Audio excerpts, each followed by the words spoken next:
We'll get back to the phones in a second. Want to hit on a bunch of storylines from the weekend. Gross. You're the slob. You're the gross one. Lincoln Riley is Laguna Beach James Franklin. Lincoln Riley now 6-13 against ranked teams. Picked up their third loss. They're out. Can't win the big one. I don't necessarily disagree because, he had a Heisman Trophy winner. Convinced him to come back, and actually had to come back, but it just, he just can't find a way to get things going at SC. Had things rocking and rolling pretty good at Oklahoma, but never had a defense to match up with the offense. All right, last week you did Cowboy James Franklin. That was Steve Sarkisian, and I agreed with you. I'm close to agreeing with you here, but this is an overreaction. I think for now, I'm going to give him one more year here. His fifth year. Yeah, his win percentage. Well, his third year in the Big Ten. Yes, and his win percentage all time, 76.7%. James Franklin is 68.1%. That's a pretty significant difference. But Kivens never won a playoff game. And has Lincoln won a conference title at USC? The answer is no. He did win 4 Big 12 championships, right, if that matters. I'm going to say it's an overreaction for now, but barely. I chase Brown kids. Okay. Well, now I'm going to talk about a running back. This isn't going to go well. Jeremiah Love should win the Heisman Trophy. 17 touchdowns, 7 yards a carry. Both are leading college football right now. He had 171 yards on 8 carries this weekend. He is on another level from the quarterbacks in the Big Ten who are the favorites. So that was Saturday was stacking the stat sheet here just a little bit because of the opponent, but I don't disagree with this one. I don't think this is an overreaction. There's not a quarterback out there where I think, this, because it's become a quarterback reward. I don't know that there's one out there you're looking at it going, that is a Heisman Trophy winner. Jeremiah Love has put together a couple of Heisman performances.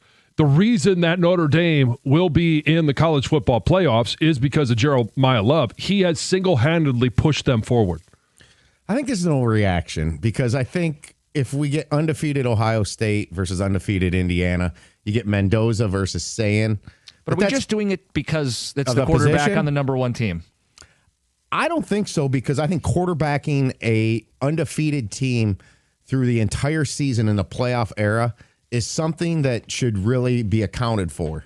But then that just feels like a QB wins thing, not like the player is the most outstanding as the Heisman Trophy. I hope we get a chance to see Notre Dame against one of those two teams. Yeah, I really do. Let's just remember the 0-2 start. Notre Dame ends up fluffing up everything, and this is Syracuse that he did this again. I'm not trying to take it against him. He'll be in New York City, but I think that's as far as it goes.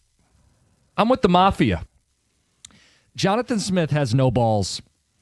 4th and 2, midfield. You're going to punt the ball and play for overtime. You're on the road. You haven't won a Big Ten game. Put the cojones in a wheelbarrow. It's 2 yards. Win or go home. And instead he goes limp punt, and Iowa kicks the field goal. And by the way... So I'm going to go with the metaphorical no balls, because I think the first one might be a bit of an overreaction. I don't know John, his medical status. I haven't conducted a physical. I'm talking metaphorical. What was that? What do you got to lose? You're going to punt the ball and hope for overtime? Go win the game. This is not an overreaction. I question whether he has a brain. Oh, no. Seriously. Metaphorical or otherwise? Yeah. I honestly question it. The guy, where's any energy, any heart, you have nothing to lose in these situations. You're punting to their weapon. Multiple times. Yes. Including the one that gave up a touchdown. Yeah, that's where I think that I don't know why they kept punting to him. Punt it out of bounds. Yeah. Or just simply go for it because you get the ball back at the same spot. The other thing I want to bring up here is he still has a job, and there's a lot of talk about the cost to fire Jonathan Smith and how many tens of millions of dollars. There's also a cost to keep him. I don't know if you saw this. People who have tickets for their game on Saturday have a chance to claim free tickets. They're giving away free tickets for their game against Maryland. Keeping a coach has a cost too. And the cost is nobody pays money to go see your team play. Nobody wants to play for your team, and you don't win any games. There's a cost to keep him too. If I gave you free tickets to go down there Saturday night, yeah, that's the ultimate sign of apathy. Yeah. We used to do that, me and my friends back in the day with Lions tickets. If I gave you these 4 tickets, would you go? And paid for the entire day, would you go? And we'd say, no, I'd rather sit home and watch and flip around. The Colts have early exit written all over them. 13 yards in the fourth quarter and overtime. Blew a double-digit lead. That's who they are in crunch time. That's who Daniel Jones will be in the playoffs. I'm supposed to believe they're going on a playoff run. I saw what I needed to see.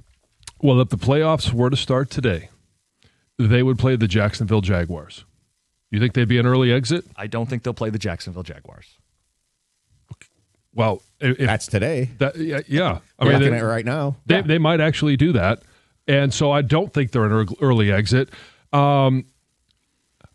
Yesterday, I think it's an overreaction just because of the way that he played late in that game. He has performed well throughout the course of the season. And here's why I don't think that they would be an early exit, because their defense.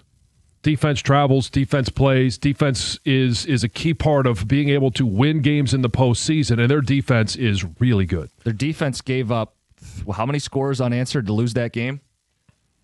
Okay. Because there's 20 to 9. You're cherry-picking games, but yeah. I'm cherry-picking a game against a team people believe is a title threat, and they laid an egg. Okay, so maybe they lose to them in the AFC Championship game, but doesn't mean they're going to be an early exit. If the Lions play them today, would the Lions beat them? Yes. I'm not so confident about that. Yeah. And I think this is an overreaction for now. I see where you're going. They only had 255 yards of offense yesterday. They only had 10 first downs. Wow. That's a low number for getting 20 points. I think it's an overreaction because I'm going to give them a chance to respond to this game. They went up against one of the best DCs in the game. Do me. The Vikings will move on from J.J. McCarthy after this season. It just hasn't worked. He was 12 of 19 for 87 passing yards and 2 interceptions. How about this stat for you? Since 2010, quarterbacks with 2 interceptions sacked 5 or more times and less than 100 passing yards on 15 attempts. Here's the company: Bailey Zappi, Clayton Tune, Josh Rosen, and J.J. McCarthy. Every other quarterback in this system thrives. J.J. doesn't. It's a him issue. I agree with you. I don't think this is an overreaction. And we've seen Arizona go from a first overall pick as a quarterback to drafting a quarterback the very next year.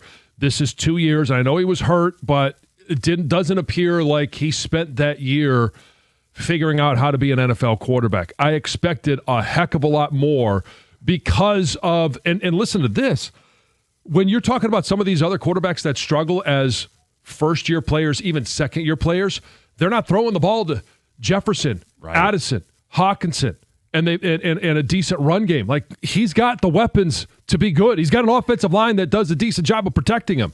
And why did he do what he did against the Lions? You know, it's, again, just a head-scratcher. I'm going to get anal here, okay? Oh, boy. Oh, boy. What does moving on mean? They acquire a quarterback who starts for them next season that's not J.J. McCarthy. So technicality is, I believe they will create competition for him in training camp. Like, he's going to be on the roster next year, right? I don't know that he is. I don't know that he's a first-round pick. That's just year 3. Okay, it was. That's a hard who move was the on. one that Josh Rosen, who was already in the stat I just gave. All right, this is not an overreaction. I'm just devil's advocating. The LA Rams will win the Super Bowl.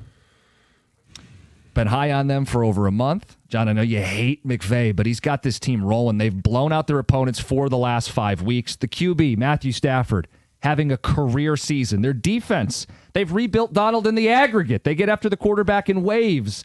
This is the best team in the NFL. They will win the Super Bowl. So it's basically the Rams or the field. I'll take the field. I think this might be a bit of an overreaction. Who is impressing you currently in the NFL? It currently, no. I mean, that to me is an overreaction. If you're just taking the last couple of weeks, teams are allowed to get hot at the end of the season, and I'll take the aggregate of 2 or 3 teams, whether it's a team coming out of the AFC and finding a way to play defense against the Rams. I don't disagree that the Rams currently are the best team in the NFL. We'll find out when I have my power surge, which, okay, tip, number 1 team will be the LA Rams, and that Matthew Stafford is having his best season of his career. So you'd say front runner, but you're not going to go further. Correct. I just don't know that anybody else in the NFL sticks out right now. Everybody else is dealing with some warts. The Eagles just lost. AFC's a hodgepodge. Like, who's playing better ball than the Rams? Who's the threat to the Rams? I think there's several threats because there's a ton of football left. This is November. We haven't reached Thanksgiving yet. There's so much football left. There's 6 games.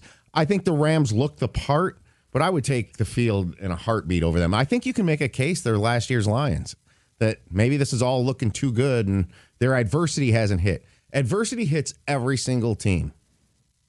Do you believe?